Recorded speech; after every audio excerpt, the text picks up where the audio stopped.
గుర్తించడానికి, తెలంగాణ ఉద్యమకారులని గుర్తించడానికి, గౌరవించడానికి, అదేవిధంగా ప్రభుత్వం ఏ విధంగా తెలంగాణ ఉద్యమకారుల యొక్క సంక్షేమం చేపట్టాలనే అంశాలను అర్థం కావట్లేదా అన్న?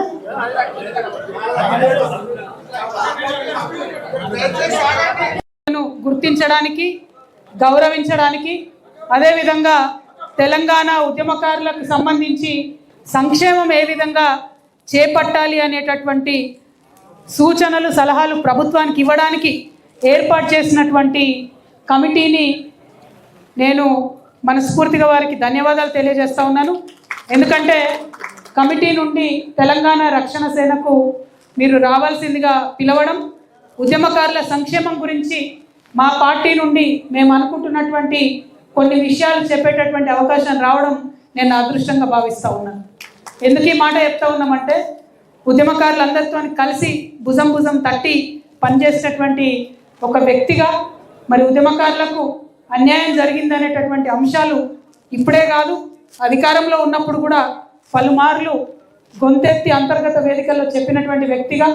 ఆ పర్యవసానానికి బలైనటువంటి ఒక వ్యక్తిగా నేను ఇవాళ ఇక్కడికి రావడం జరిగింది. ఈ రెండు మాటలతోని ఉద్యమకారులకు ఏమాత్రం న్యాయం జరిగినా కూడా నా జన్మ ధన్యమైందని చెప్పి నేను భావిస్తానని ఈ సందర్భంగా మీ అందరికీ తెలియజేస్తూ,